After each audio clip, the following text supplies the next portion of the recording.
Welcome back to another Throwback Thursday where we teach you a classic DJ technique that's still useful for everyone. Today I'm going to show you how to use your input switch as a transform tool to cut in a different track really quickly and really precisely.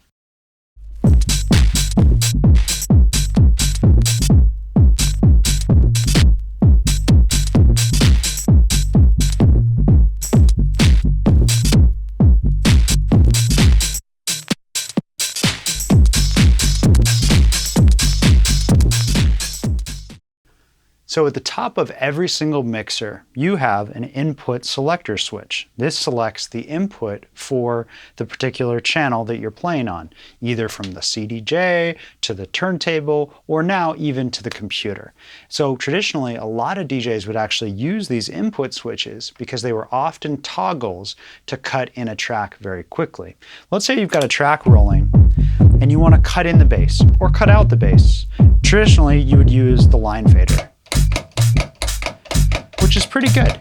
It's very precise, it's very big, but the throw is very long. So the distance between off and on is quite big.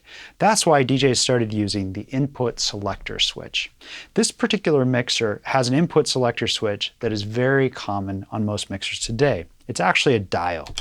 So we could switch to USB and back to the channel. So this works. It's very quick, it's very sharp,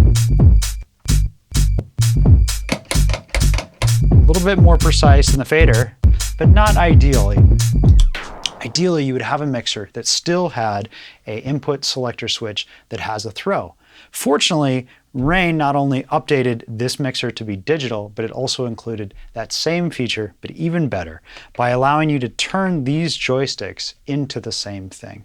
So if I press on the joystick, it is now essentially the classic input selector switch mute.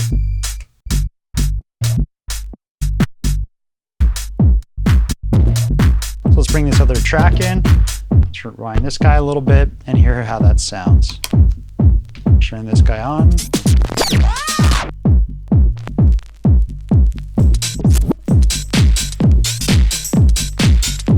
So I don't want the kick, I just want the hi-hat.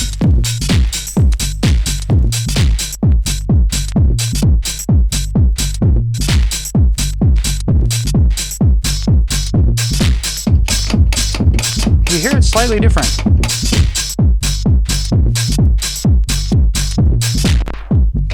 Very, very precise. So if you happen to come across a mixer, either this Rain TTM57 MK2, which has these great joysticks for cutting in and out of track, or a mixer with a really big chunky input selector, ideally a toggle switch, but if it's a knob, that's okay too. Mess around with using that to gate out the song that's either coming in or going out for an interesting old school DJ trick. For a whole lot of other great videos just like this one, visit us on the web at djtechtools.com.